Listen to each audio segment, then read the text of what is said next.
Halo Sobat Belajar, apa kabar? Kita bahas kali ini mengenai normalisasi data. Beberapa model normalisasi yang bisa kita gunakan ketika menghadapi persoalan di mana nilai rata-rata kelas ya bisa kita rata-ratakan berdasarkan hasil ujian drill. Cara kedua dengan cara menggunakan nilai rata-rata kelas kita geser ke arah sebaran nilai standar yang ditentukan oleh kampus atau lembaga. Yang ketiga, ketika kita menghadapi model sebaran data yang menceng, mungkin kita bisa juga menggunakan memodifikasi soal menjadi esai dan pilihan ganda.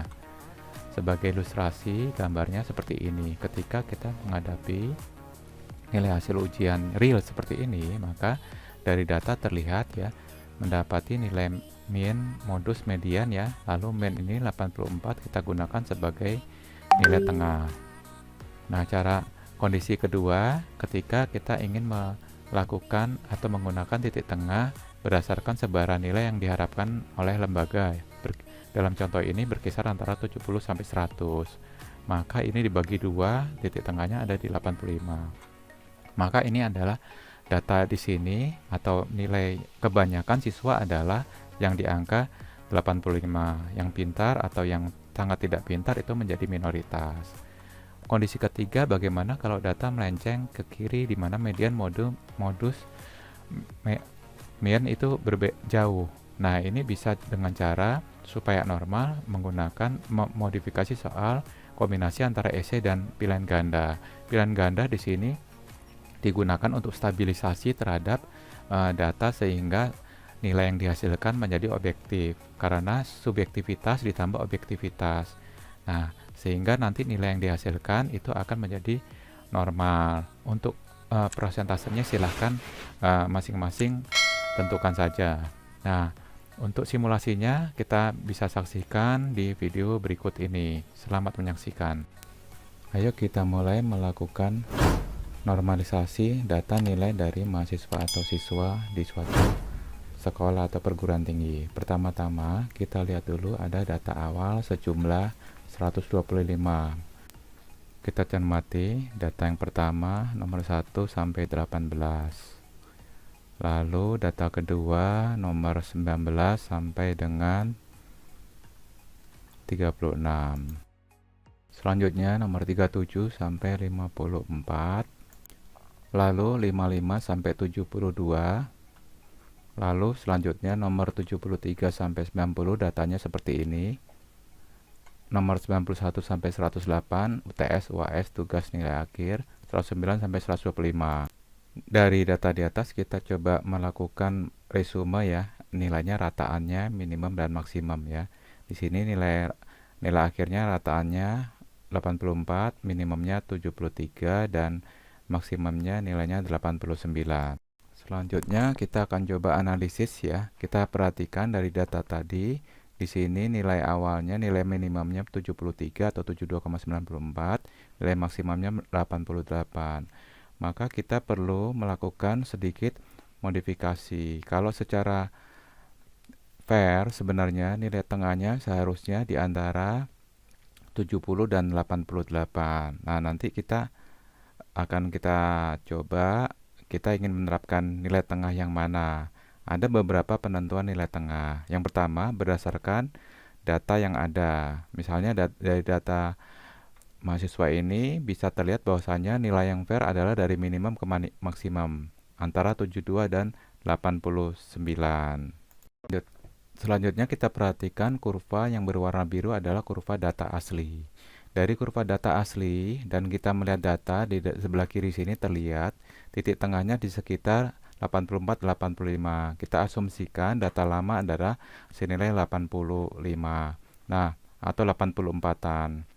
Dari sini terlihat ya antara min, modus dan median kalau di rata-rata sekitar 85.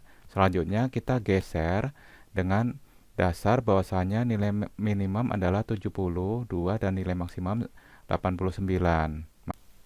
Maka selanjutnya titik tengah baru dengan kurva target senilai 80. Dengan cara menghitung adalah antara nilai 70 dan 90 didapat titik tengah 80. Selanjutnya berdasarkan data yang ada, yaitu data nilai rata-rata dan nilai minimum dan maksimum dari data mahasiswa yang ada, maka di-adjust menjadi kurva baru yang tadi telah kita bahas. Dengan kurva baru ini, maka nilai tengahnya berkisar di angka 79-an. Dengan cara ini, maka nilai yang berkumpul atau nilai yang banyak adalah di antara nilai rata-rata, yaitu di angka 79-an atau 78,14 di sini. Dengan cara ini, maka data menjadi lebih fair. Untuk metode solusi yang kedua,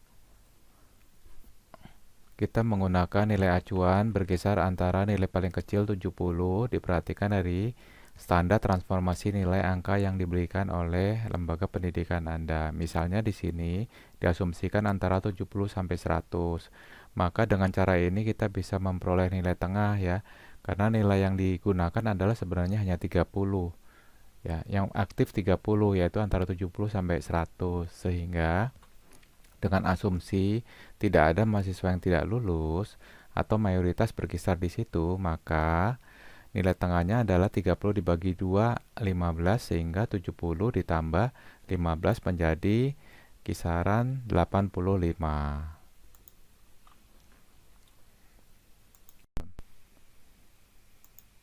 Demikian teman-teman, cara menghitung untuk model yang pertama, di mana titik tengahnya menggunakan titik tengah dari data yang ada atau data real. Namun juga bisa kita menggunakan titik tengah berdasarkan standar nilai yang diajukan oleh sekolah atau kampus yang ada. Dengan demikian, metode ini sebenarnya bisa menggeser data ke tengah sesuai dengan standar yang diinginkan oleh lembaga. Namun demikian ada kelemahannya dari metode ini, yaitu ketika datanya memang berkumpul di satu titik yang sangat banyak. Artinya diperlukan teknik lain ya, untuk memisahkan data tersebut. Misalnya dari seluruh kelas ada 10 orang, semua nilainya 95, maka ini akan menjadi data yang bermasalah karena akan sulit membedakan apakah data itu memang benar-benar mencerminkan kompetensi dari mahasiswa yang bersangkutan atau memang terjadinya suatu anomali pada saat di lapangan. Nah, untuk itu maka bisa juga dengan solusi lain, yaitu dengan melakukan kombinasi soal, yaitu perpaduan antara soal yang sifatnya kualitatif, di mana kalau soal kualitatif subjektivitas penilai itu sangat tinggi. Nah, lalu dikombinasikan dengan data yang bersifat kuantitatif. Nah, dengan cara itu, misalnya pilihan ganda. Dengan cara itu, maka diharapkan nanti sebagai penyeimbang adalah data yang kuantitatif, sehingga bisa melihat apakah nilai seseorang yang memiliki nilai yang tinggi itu adalah nilai yang sebenarnya. Demikian teman-teman, terima kasih. Seperti itu kira-kira, semoga bermanfaat. Baik, akhirnya selesai sudah presentasi simulasi tadi. Berkata bijak, semua orang adalah guru saya, semua tempat adalah sekolah saya. Mohon maaf jika ada kekurangan. Terima kasih. Semoga bermanfaat. Sampai ketemu di kemudian hari. Salam belajar.